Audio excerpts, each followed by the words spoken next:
UP के योगी आदित्यनाथ दे रहे हैं मोदी शाह को सीधी चुनौती। क्या पीएम पद के अगले दावेदार होंगे सीएम योगी? नमस्कार दोस्तों, एक बार फिर से स्वागत करते हैं आपका हमारे यूट्यूब चैनल पर। दोस्तों, यूपी के सीएम योगी आदित्यनाथ ने सीधे मोदी शाह को क्या चुनौती दे दी है, वीडियो में हम आपको बताएंगे। उत्तर प्रदेश में पिछले 2 हफ्तों से जिस तरह राष्ट्रीय स्वयंसेवक संघ और बीजेपी के केंद्रीय नेताओं की बैठकों का दौर चल रहा है, उससे यूपी की राजनीति में हलचल मच गई है।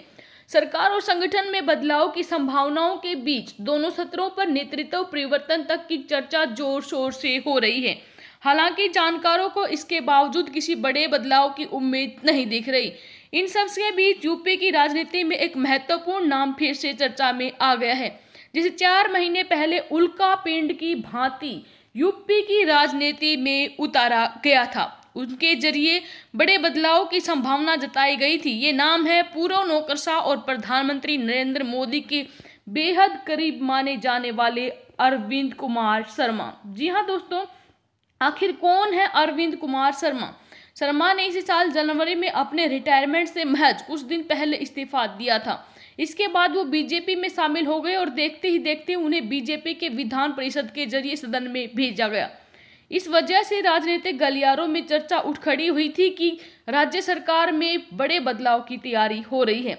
राजनीतिक पर्यवेक्षकों ने ये तक कह दिया कि अरविंद शर्मा मुख्यमंत्री भी बनाए जा सकते हैं। हालांकि उनके डिप्टी सीएम या फिर गृह जैसे महत्वपूर्ण विभागों के साथ कैबिनेट मंत्री बनने की चर्चाएं ज्यादा विश्वसनीय तरीके से की गई। इस काल्पनिक बदलाव की वजह सीधे तौर पर बताई जा रही है। इसका मकसद मुख्यमंत्री योगी आदित्यनाथ के प्रभाव को कम करना या फिर उनकी कथित मनमानीपूर्ण कार्यशैली पर रोक लगाना है। लेकिन 4 महीने बीत जाने के बावजूद अरविंद शर्मा को न तो मंत्रिपरिषद में जगह दी गई और न ही कोई अन्य महत्वपूर्ण जिम्मेदारी। तो क्या वजह है जिसमें कह रहे हैं कि सीधे मोदी को दी है योगी ने चुनौती? जी हाँ दोस्तों, यूपी में बीजेपी के एक वरिष्ठ नेता नाम न छापने की शर्त पर कहते हैं, मुख्यमंत्री ने साफ तौर पर कह दिया है कि अरविंद शर्मा को कोई महत्वपूर्ण विभाग तो छोड़िए, कैबिनेट मंत्री भी बनाना मुश्किल है। राज्य मंत्री से ज्यादा वो उन्हें कुछ भी देने को तैयार नहीं है। मुख्यमंत्री योगी आदित्यनाथ के इस कदम को सीधे तौर पर प्रधानमंत्री मोदी की अवहेलना और उन्हें चुनौती देने के तौर पर देखा जा रहा है। दिल्ली में भारतीय जनता पार्टी के एक बड़े नेता कहते हैं, पार्टी का केंद्रीय नेतृत्व योगी आदित्यनाथ को अक्सर याद दिलाता है कि वो मुख्यमंत्री किसकी वजह से बने हैं, और मौका पाने पर योगी आदित्यनाथ भी ये जताने में कोई कसर नहीं रखते कि नरेंद्र मोदी के बाद बीजेपी में प्रधानमंत्री के विकल्प वो ही हैं। बीजेपी के कई नेता इस बात को भी स्वीकार करते हैं कि अक्सर कुछ लोग यहाँ पर योगी आदित्यनाथ को मोदी के विकल्प के तौर पर पेश करने या फिर कुछ छिटपुट संगठनों और लोगों की ओर से सोशल मीडिया अन्य जगहों पर पीएम कैसा हो, योगी जैसा हो सरीखे अभियान चलाने के पीछे योगी आदित्यनाथ के करीबियों का हाथ हो सकता है। योगी को आरएसएस का भी समर्थन। वरिष्ठ पत्रकार योगेश मिश्र योगी की ताकत के पीछे आरएसएस का समर्थन बताते हैं। वो कहते हैं, यूपी बड़ा राज्य है, यहाँ का मुख्यमंत्री खुद को अगले प्रधानमंत्री के तौर पर देखने ही लगता है, चाहे वो क्षेत्रीय दलों के नेता हों या फिर बीजेपी के।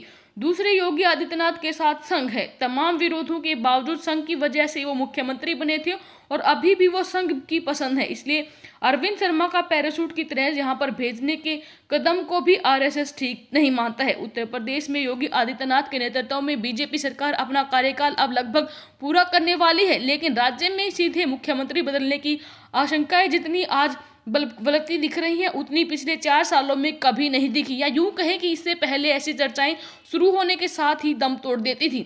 चाहे कानून व्यवस्था को लेकर अक्सर सरकार के घेरने का मामला रहा हो या फिर बड़ी संख्या में नाराज बीजेपी विधायकों के विधानसभा में धरने पर बैठने का मामला रहा हो। वरिष्ठ पत्रकार कहते हैं कि आरएसएस और बीजेपी संगठनों की बैठकों में पिछले 4 साल में पहली बार हो रहा है जब कुछ मुख्यमंत्रियों को अकेले अकेले बुलाकर फीडबैक लिया जा रहा है। उनके मुताबिक ये मामूली बात नहीं है। मंत्री और विधायकों की जिस तरह की शिकायतें हैं कि उन्हें कोई महत्व नहीं दिया जाता है, सिर्फ कुछ चुनिंदा अधिकारी ही पूरी सरकार चला रहे हैं। ऐसे में तय हो गया कि योगी आदित्यनाथ की कार्यशैली को लेकर संघ में भी और बीजेपी में भी मंथन शुरू हो गया है। ये भी सही है कि योगी आदित्यनाथ की ओर से भी अपनी ताकत का एहसास कराया जाता रहता है। अब ये स्थिति है कि बीजेपी योगी को हटा भी नहीं पा रही और उनके नेतृत्व में अगला चुनाव लड़ने की हिम्मत भी नहीं जुटा पा रही। आपका क्या कहना है दोस्तों? वीडियो के कमेंट बॉक्स में अपनी राय जरूर दें। धन्यवाद। जय हिंद, जय भारत।